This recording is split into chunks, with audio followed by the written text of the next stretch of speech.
Hello and welcome to the Care It Out Sleep Show, a podcast for tired parents who are searching for a bit more sleep the caring way.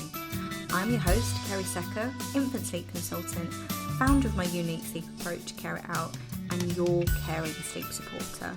I really hope you'll join me on my mission to get snores a settled night's sleep without the tears, training or techniques.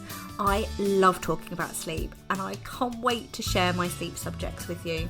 My approach to getting you more sleep is simple, straightforward, but above all, it's got to make sense and feel best for you. Ready to get more sleep? Then let's get started. Hello and welcome to the Care It Out Sleep Show. This is your host Kerry Secker and I hope you're all really well and starting to feel fabulously festive. The festive feels have definitely hit Camp Care It Out. We've got 2 Christmas trees in the office. They are little ones, mind. I'm wearing my favourite Sleigh Your Sleep jumper from Neon Mile. If you haven't checked, this is not an ad, but if you haven't checked out their jumpers, they are amazing. It's gold. It says Slay Your Sleep, but as in Santa Slay Your Sleep, not S-L-A-Y. I've been drinking Christmas tea. I'm on the lookout for a Christmas mug. If anybody's got any recommendations, yeah, I'm going all in for Christmas this year. And because this is I think potentially the last podcast before Christmas, I thought what better way to end the first season of the Care It Out Sleep Show by having a Care It Out Christmas cracker, a seasonal special. So in today's podcast, I want to talk to you about slaying your sleep this Christmas, because it's completely understandable that within all the Christmas is so much fun. I love Christmas, just in case you couldn't tell.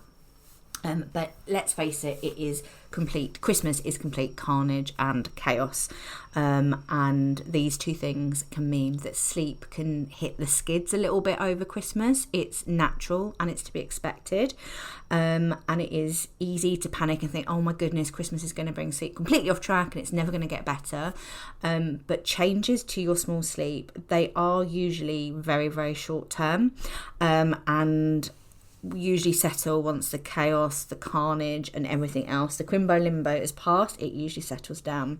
So I just want to offer you lots and lots of reassurance, because this is my biggest intention for the podcast actually, is that they are really reassuring but also useful, is that it's very likely that Christmas or the holiday season, that it's going to have an impact on your little one's sleep with all the travel, all the seeing friends, family around, all the food, opening the presents, too much fun, FOMO going on. That Christmas chaos, the sleep can hit the skids, but it is usually short term and it's completely natural that your routine might get a little bit out of whack for a little bit. And the most important thing about a routine is that it doesn't have to be rigid. It's okay to roll with it, especially over Christmas. My whole approach to anything in life, but especially sleep, is take the path of least resistance. Some people have definitely called me lazy. I think it's really super smart, but why make life much harder for ourselves? If we know we're going to be really busy, it's a frantic time of year, it's not called the Christmas carnage chaos for nothing. Just go easy on yourself and make things as easy as possible. So what I'm going to do in this episode is I'm going to go through 6 sleep suggestions to help you keep your sleep on track over the Christmas period. So sleep session number 1 is that I've just mentioned this before, but I just want to kind of really stress to you that it is completely natural that your routine is going to come off over Christmas. There is so much going on, and it isn't just the 2 days of Christmas Day and Boxing Day. It can begin as early as, well, November for some, but for many it's the 1st of December.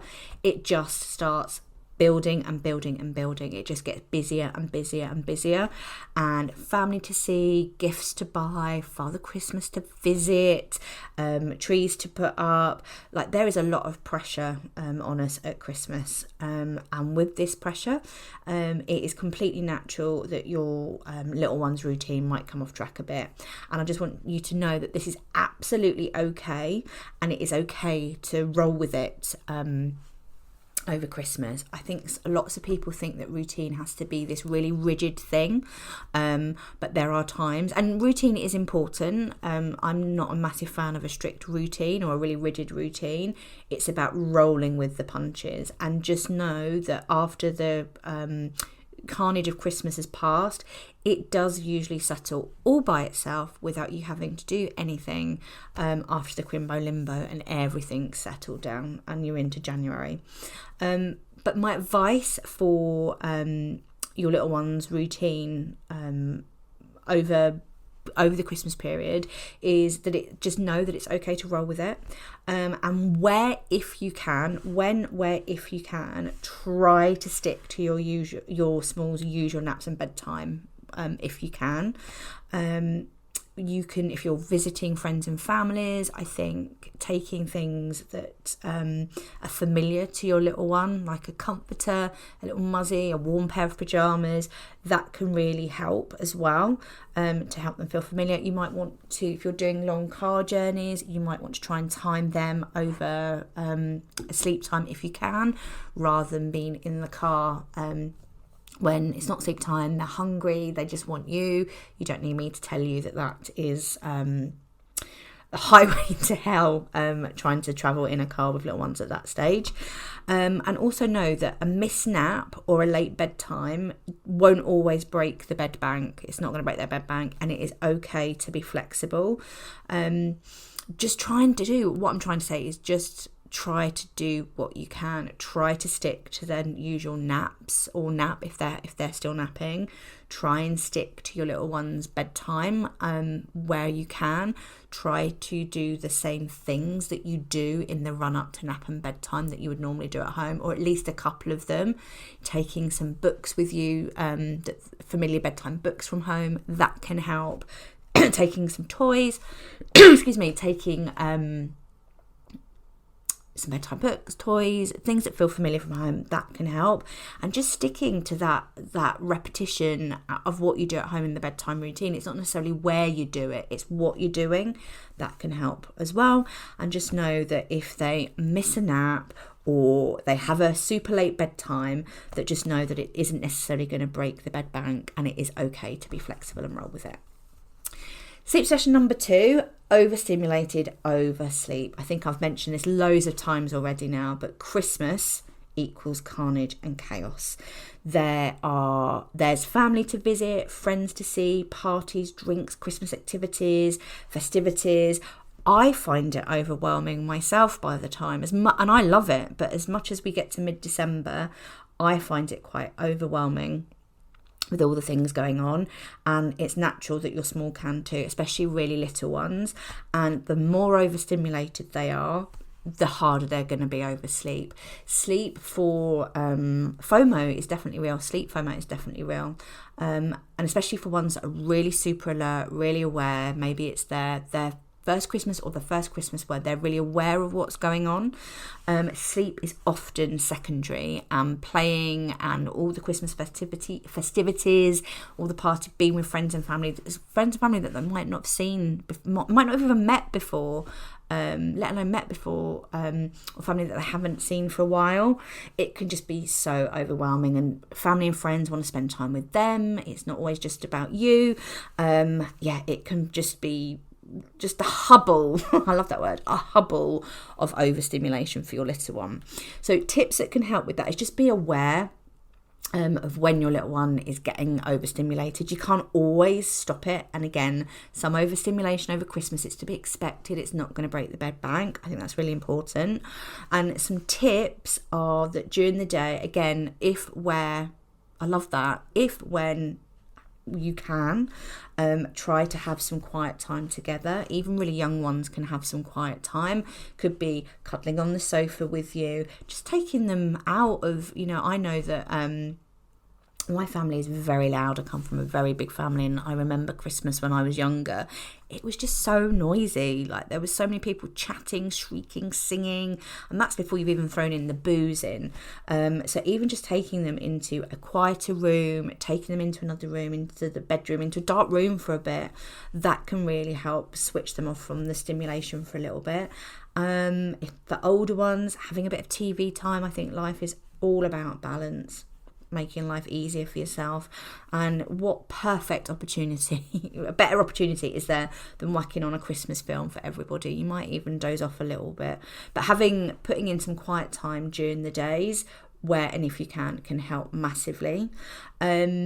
If your little one isn't going to sit still with all the excitement, that's just not them. They're just not into sitting still. That's absolutely fine. Some might not want to watch a movie, they're just too alert, too stimulated to actually sit down. Having some quieter activities can help as well. So going out, singing carols to family, doing some Christmas colouring, Christmas painting. If you've got art stuff for Christmas, whacking that open. Puzzles, just things that really need a little bit of focus. They're great. I'm really into mindfulness and meditation for myself, but even kids can do this on a very low key level. That can really help calm, still, focus the mind. I also really like sticker books. I remember fondly from when I was younger, loved a sticker book. We'd always get a sticker book at Christmas, and again, get at least 5 or 10 minutes of quiet time out of them by choosing the stickers, where to put them, etc. That can really help. And if all else fails, the house is in chaos, everybody's had a bit too much food and drink, just get out for a walk, load up the pram, the sling, the buggy, whatever you like to call it, get them in and just go out for a walk. Even if it's just 5 minutes, getting out from the chaos, getting some fresh air, being out with nature, maybe seeing someone else out and about. I think that is so good for the soul.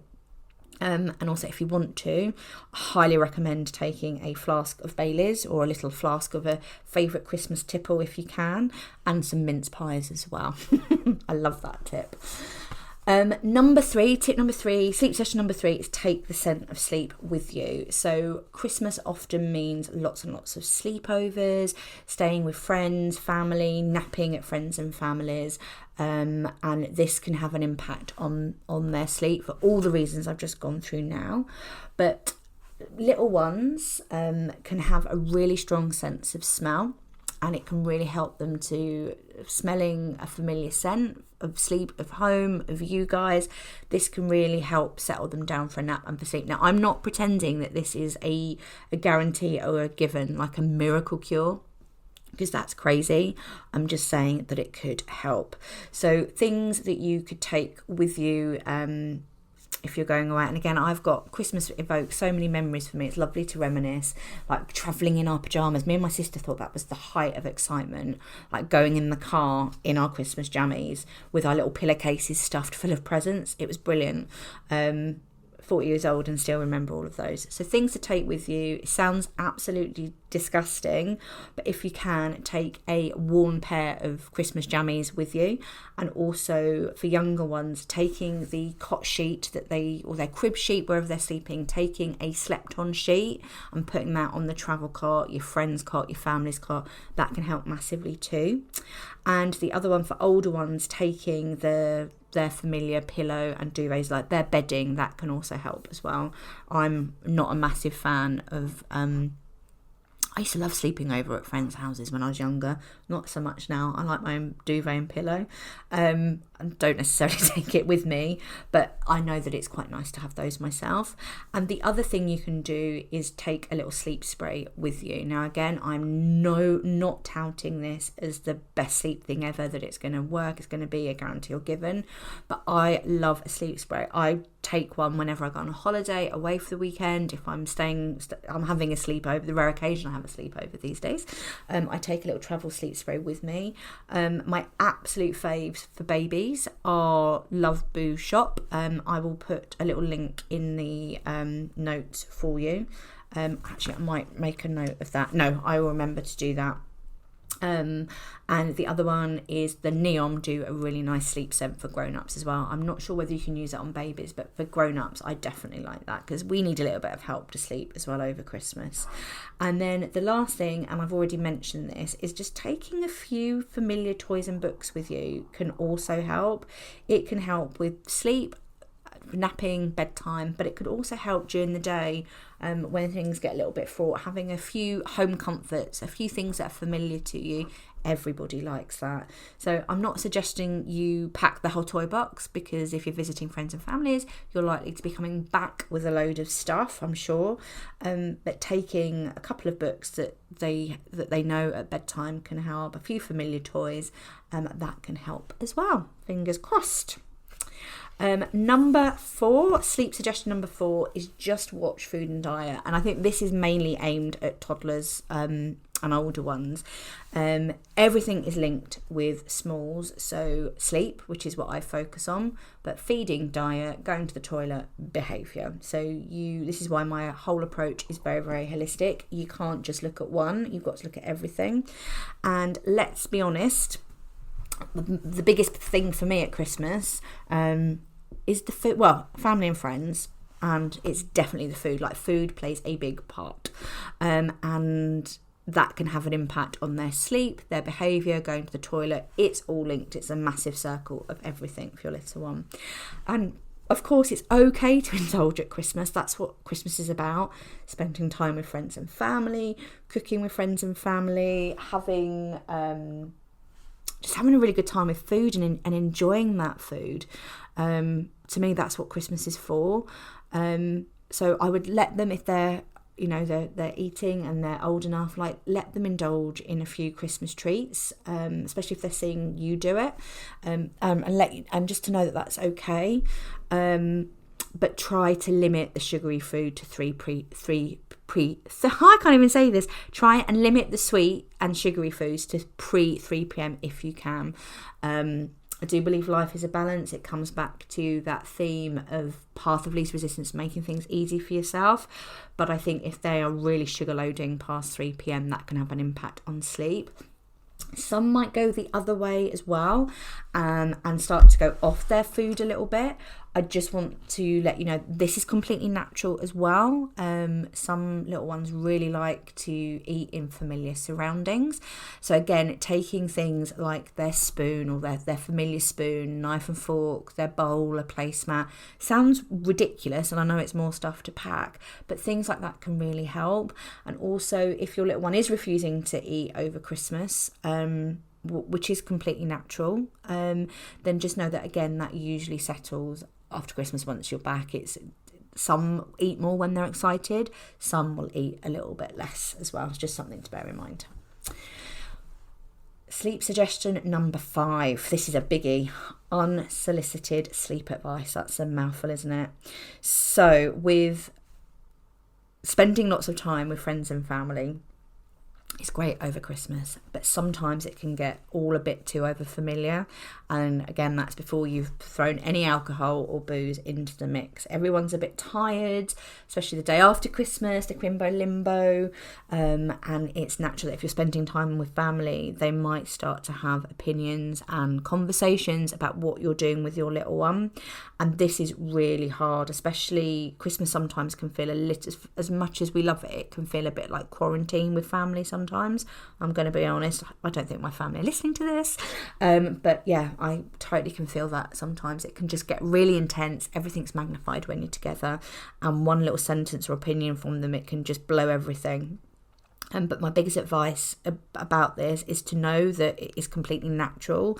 I do feel that family arguments and family tussles over Christmas, they are just part of it.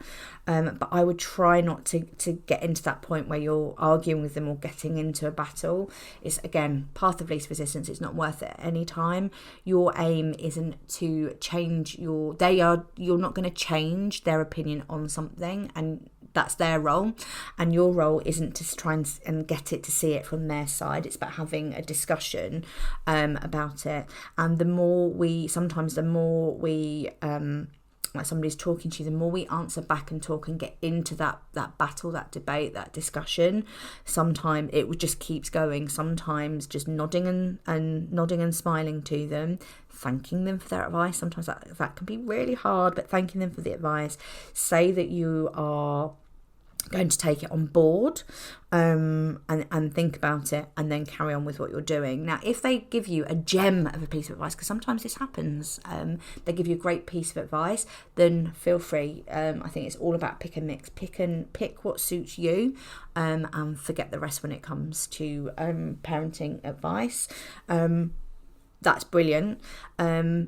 And if they do keep going on and on and on and on, it is okay to set those boundaries with them. I think it can be so scary. I know with my parents, I sometimes find it hard to assert myself and put boundaries in place with anything. I don't even have kids. With anything, it can be really tricky. But just know that if they keep giving you, if they're getting over familiar, they are trying to get into an argument or it's getting into a battle, the nodding and smiling isn't working, the thank you isn't working, and even with you keeping quiet and not engaging in the discussion, if they keep going and going and going, it is 100% okay to lovingly put loving limits in, boundaries, and you can be firm and get your point across while still being polite and saying something like, just be really firm and polite. We've talked about this, and I would like to stop now, please. And sometimes that's just enough. Once you stop engaging with them, once you put that boundary in, I really hope they stop. And just this is your reminder that this is your baby, your business. Sometimes telling them that this is my baby, my business. If you're not going to respect my point of view or support me, can we stop talking about it? But yeah, I'd love to hear how some of you, I might put this out on Instagram actually, how some of you deal with it when family members are giving you their unwanted opinions. And then sleep suggestion number 6, this is the last one now, is just remember that an early night sees everyone right. If you've had a few days on the run of sleeping out and about, sleepovers, seeing friends and family, overindulging the food, it's been chaos, it's been carnage, just know that this is a great tip for anything.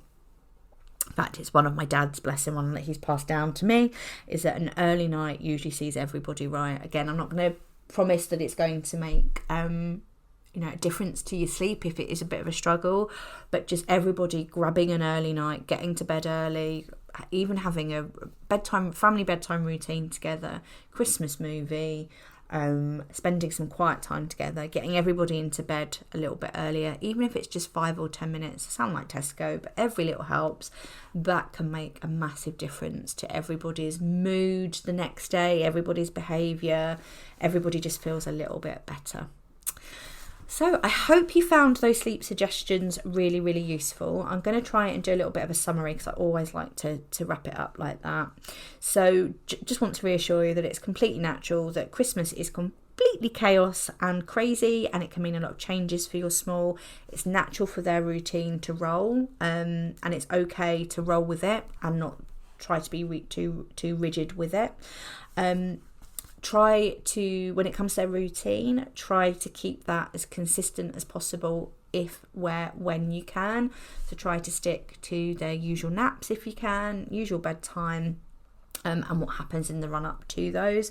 But just also a bit of reassurance that a missed nap or a late bedtime, it doesn't always break the bed bank, and it is okay to be flexible at any time, but especially Christmas. Just be aware that overstimulated means that they tend to be oversleep.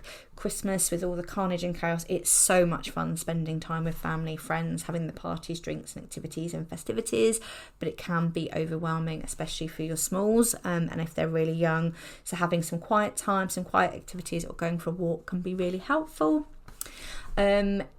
All the change can feel a bit strange. Change is strange with your little ones. So taking the scent of sleep with you when you go, warm pyjamas, warm sheet, sleep spray, pillow and duvet for older ones, or even for adults if you want.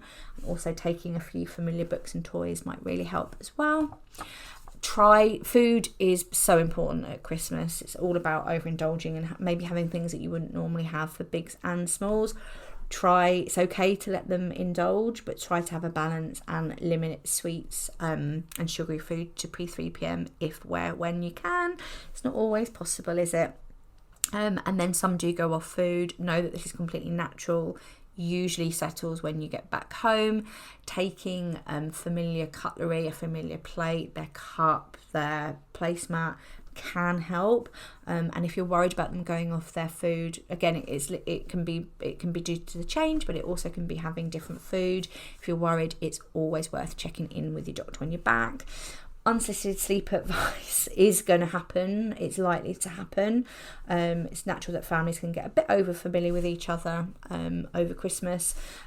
Try not to argue or get into a battle with them. Nod and smile. Say thank you. Say you'll take it on board if it's a good bit. And if they keep going on, it is okay to be firm, polite, and put those boundaries in place. I'm a massive, massive fan of your baby, your business, and would love to know how you deal with that. And then the last thing is that when all else fails, an early night sees everyone right. Grab yourself an early night or two. Well, I hope you've really enjoyed that. I hope you have a lovely time and enjoy the festivities. Have a fabulously festive Christmas. Thank you so much for listening to me, your host, Kerry Secker, on the Care It Out Sleep Show. I really hope you found the podcast reassuring, informative, and a little bit fun. If you did, please don't forget to subscribe to the show below, and I'd be so grateful if you could leave me some fabulous feedback. I always love hearing from you, and one lucky listener will win lifetime access to my Bedtime Basics Ecourse every single month. My next podcast episode will be out in 2 weeks' time, but if you can't wait for more of my sleep shizzle, you can find me over on Instagram at Care It Out Sleep Consultant. I update my sleep squares and speak sleep there on the daily. Big love and sleep solidarity to you all.